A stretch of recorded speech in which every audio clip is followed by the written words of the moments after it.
Indonesia saat ini menghadapi tantangan ketahanan pangan yang semakin kompleks, ditandai oleh ketergantungan tinggi pada distribusi antar wilayah, fluktuasi harga akibat tekanan logistik, serta meningkatnya kerentanan kelompok berpenghasilan rendah terhadap akses pangan bergizi.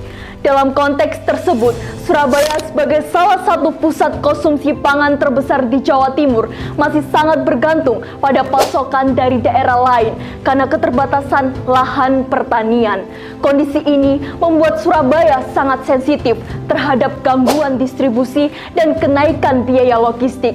Sehingga ketika biaya transportasi naik, harga pangan ikut melonjak dan kelompok berpenghasilan rendah menjadi pihak yang paling dulu terdampak meskipun pemerintah kota telah menggelar gerakan pangan murah serentak di 31 kecamatan untuk menjaga stabilitas pasokan dan harga. Data Badan Pusat Statistika menunjukkan bahwa Maret 2025 masih terdapat sekitar 105.000 penduduk miskin dan 3,56% dengan garis kemiskinan.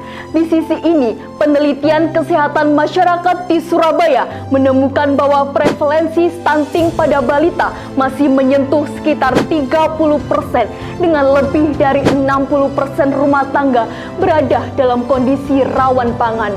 Permasalahan ini tidak hanya menjadi isu lokal, tetapi juga sejalan dengan tantangan global dalam SDGs nomor 2, 9, dan 12. Salah satu solusi yang mulai digalakan adalah urban farming dan aquaponik di lingkungan RW. Namun, aquaponik konvensional memiliki resiko tinggi. Sistem ini sangat bergantung pada pemantauan manual terhadap pH, suhu, dan amonia. Begitu terjadi fluktuasi yang tidak terdeteksi, panen bisa gagal, ikan bisa mati massal, dan kerugian finansial membuat banyak pihak enggan mencoba lagi. Di titik inilah kami melihat ada celah besar untuk inovasi teknologi dan model bisnis yang lebih berkelanjutan. Oleh karena itu, kami dari tim Ksatria Airlangga Universitas Airlangga menghadirkan aeroponik sebagai solusi inovatif yang tidak hanya menjawab persoalan ketahanan pangan, tetapi juga membuka peluang komersialisasi. Program inovasi tersebut pada awalnya diinisiasi oleh tim mahasiswa Politeknik Elektronika Negeri Surabaya yang diketuai oleh David Odi Endriantono melalui program kreativitas mahasiswa bidang karya inovatif pada tahun 2024 dan telah berhasil lolos pendanaan. Aeroponik hadir bukan sekedar sebagai alat monitoring biasa, melainkan sebuah platform agritech siap pakai berbasis agentic AI dan IoT yang menciptakan self-healing ekosistem. Ekosistem pintar tersebut berpusat pada Athens IoT Station dan Water Quality Sensor yang memantau 6 parameter air secara otomatis. Di sisi lain, dengan implementasi agentic AI yang kami gunakan, aeroponik mampu memprediksi kadar amonia hingga 28 jam ke depan dan melakukan koreksi secara mandiri. Keseluruhan teknologi canggih tersebut kami kemas dengan sistem end-to-end melalui smartphone. Hasilnya, ibu-ibu PKK yang tidak melek teknologi sekalipun kini dapat mengelola kebun aquaponik dari jarak jauh secara real-time. Secara teknis, inovasi canggih tersebut telah mencapai tingkat kesiapterapan teknologi level 7 berdasarkan penilaian mandiri yang mengacu pada pedoman BRIN. Pembuktian konsep secara langsung telah kami lakukan bersama Mitra Ijat Farm dan kelompok tani servis kita. Data lapangan membuktikan sistem aeroponik sukses menekan biaya operasional sekitar 75%, memangkas angka kematian ikan di bawah 5%, serta menstabilkan siklus panen hingga 10 kali per tahun. Lalu, seberapa besar peluang komersialisasinya? Kami membidik pasar pertanian cerdas di Indonesia dengan memetakan TAM senilai 2,4 triliun rupiah yang menjangkau 276.601 RW di seluruh Indonesia. Penetrasi awal difokuskan pada SAM senilai 33,2 miliar rupiah di Jawa Timur, untuk kemudian dikerucutkan pada SOM sebesar 12,2 miliar rupiah di 1.360 RW di kota Surabaya. Untuk merebut pangsa pasar raksasa tersebut, kami menginisiasi strategi go to market bertajuk 1 RW 1 aeroponik. Langkah ini sangat didukung oleh Perpres nomor 104 tahun 2021 terkait kewajiban alokasi minimal 20% dana desa untuk ketahanan pangan. Strategi ini kami pertajam melalui kerangka STP. Pada tahap segmenting, kami membagi pasar menjadi 2 jalur utama. Yang pertama ada B2B, yaitu menyasar kemitraan institusi korporat, komunitas CSR, serta kelompok tani berskala besar. Yang kedua adalah B2C, menargetkan keluarga urban dan ibu-ibu PKK di tingkat RW. Sebagai targeting awal, kami berfokus pada 1.360 unit RW di Surabaya.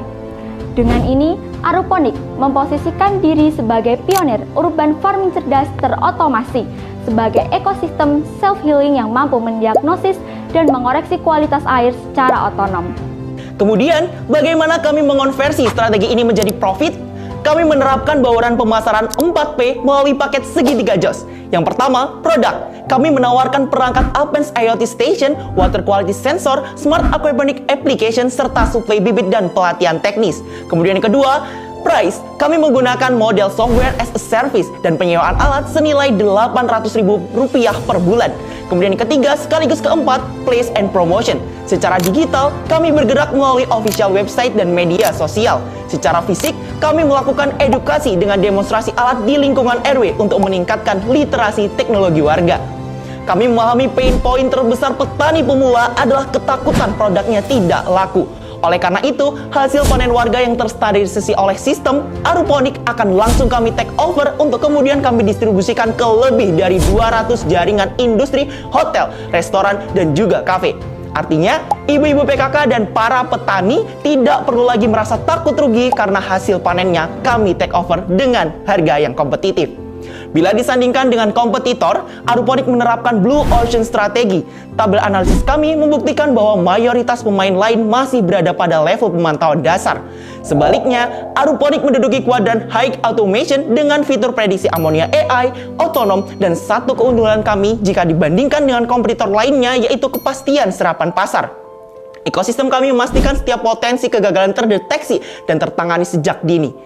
Untuk memperkuat validitas dan kelayakan solusi yang kami tawarkan, berikut kami tampilkan dokumen legalitas yang menjadi dasar pengembangan dan implementasi Aruponik. Salah satunya adalah hak kekayaan intelektual. Untuk memastikan keberlanjutannya, roadmap komersialisasi Aruponik disusun secara presisi dalam 3 fase. Fase pertama pada tahun 2024 sampai dengan 2025 adalah fase riset dan validasi awal melalui ijazah farm dan servis kebun kita. Fase kedua pada tahun 2026 sampai dengan 2027 merupakan akselerasi komersial tingkat nasional. Kami menargetkan implementasi 330 hingga 550 unit aktif dengan proyeksi pendapatan menembus 4,29 miliar rupiah hingga 7,15 miliar rupiah serta integrasi produk ke sistem katalog pemerintah. Kemudian fase ketiga pada tahun 2028, Aruponik diproyeksikan mencatat pendapatan di atas 10 miliar rupiah dan berekspansi secara regional sebagai platform agritech lebih dari 800 unit aktif. Operasional bisnis Aruponik tidak hanya berorientasi pada valuasi ekonomi, melainkan manifestasi nyata dari praktik bisnis bertanggung jawab yang mengusung Environmental, Social, and Government atau ESG. Kami menerapkan skema sirkular inklusif di mana 80% hasil panen diserap pasar untuk menjadi keuntungan ekonomi bagi kas RW. Sedangkan 20% sisanya wajib didonasikan secara gratis kepada keluarga kurang mampu di wilayah Surabaya. Lebih dari itu, seluruh operasional perangkat yang mudah digunakan ini dikelola secara langsung oleh ibu-ibu PKK. Kami menciptakan ekosistem woman empowerment, memberikan peluang pekerjaan dan menciptakan produktivitas di lingkungan sekitar. Ketahanan pangan kota tidak boleh lagi dipertaruhkan pada metode pertanian spekulatif yang berujung pada kerugian. Bersama Aruponik, solusi pangan masa depan, alam aman, petani cuan.